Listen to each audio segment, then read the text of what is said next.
Cheers, guys, and welcome to Uncle Scott's Pancast. Just drinking coffee today, a little bit early in the day. My wife is home and hasn't gone to work yet.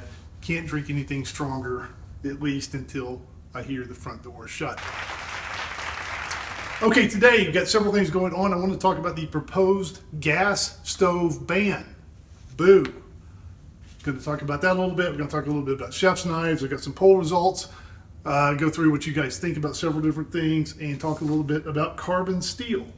Let's get started on that. If you've seen the news this week, you know that the government, some agency in the government, is proposing banning gas stoves. Banning. I am totally against that. You guys obviously have your own opinions. I'm against it. They say that there's the potential for ill health effects for cooking on gas in a household. And they're talking about brain damage from cooking on a gas stove. Can you believe it? They haven't banned smoking. They haven't banned non-stick skillets that off-gas toxic chemicals, but they're really worried about these gas cooktops. Something that I know my grandparents used for their entire lives that I knew them, 70, 80 years, and I didn't see any ill effects from that. So I enjoy my gas cooktop. And what gets me on these bans is that I'm sure the fancy restaurants, the places where the rich people, the politicians go to eat their fancy meals, I'm sure they'll be grandfathered in. If they ban these things, it's not going to be them that suffer. It'll be people like me and you. Just want to cook my kid an egg or oatmeal in the morning before school. You peasant, get back in line. So I put up a poll on the potential ban. It's only been up an hour or two. Should gas stoves be banned, yes or no? And right now, it's running about 90% say no, they shouldn't be banned, 10% yes.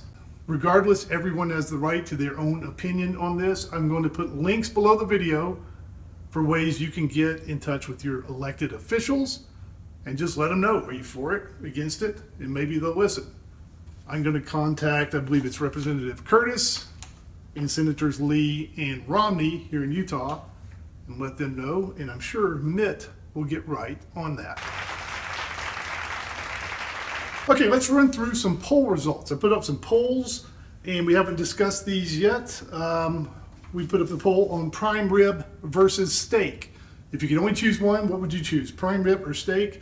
73% of you guys go with steak, 27% prime rib, and I think I'm kind of in this camp. I would go with steak if I could only choose one. Around the holidays, if it's some sort of a big event, I might go with prime rib in that narrow circumstance. But generally, throughout the year, I would much rather eat a steak than prime rib. Chef's knives. I put up a poll, and it says, when it comes to chef's knives, do you prefer a full bolster, a half partial bolster, or no bolster? And jokingly, I put up a fourth potential response that said, what the hell is a bolster? And surprisingly to me, what the hell is a bolster? 45% of you say, what the hell is a bolster? So let's take a look at that real quick. A bolster on a chef's knife is this little piece of metal, right where the blade kind of attaches to the handle.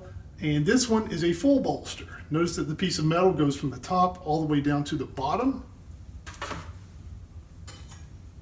This knife has more of a half bolster. You see it comes down right here and stops, but you got the full blade all the way through the heel here. Heel of the blade, I should say. And then a knife like this, no bolster whatsoever. Now, what in the world makes that important? If you're sharpening your knife, you cannot pull this thing through a knife sharpener all the way down here to the end of the blade. The bolster gets in the way. Also, it can get in the way if you are chopping, say, a butternut squash or some sort of larger vegetable. It can get in the way, or fruit, something like a watermelon. The bolster can get in the way.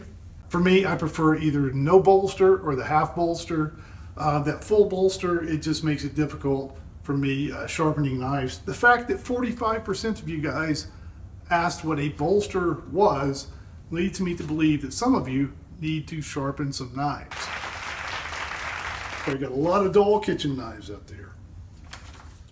Okay, started making my own veggie stock around here. I was going to make some soup. I went to the store, I got all the veggies, and I was going to buy a carton of veggie stock at the store. $4.99 for a carton of veggie stock. I needed two.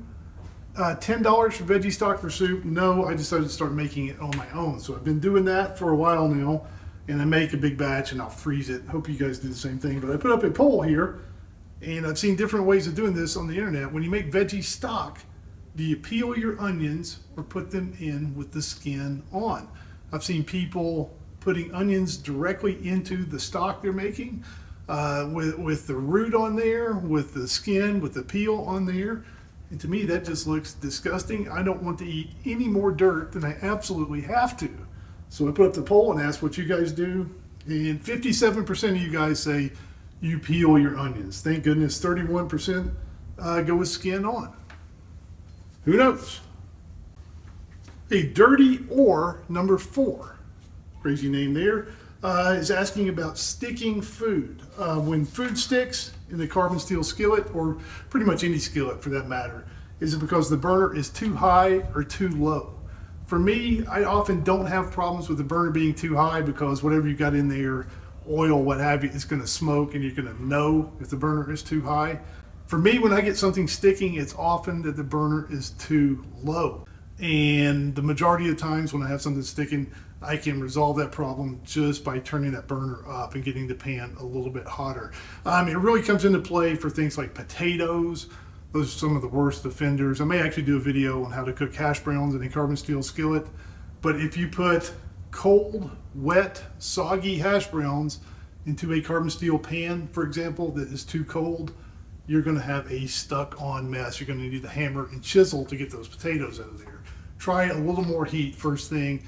If your problems are that things are sticking and you're getting a lot of smoking, you got your pan way, way, way too hot. Most times it's the pan is not hot enough.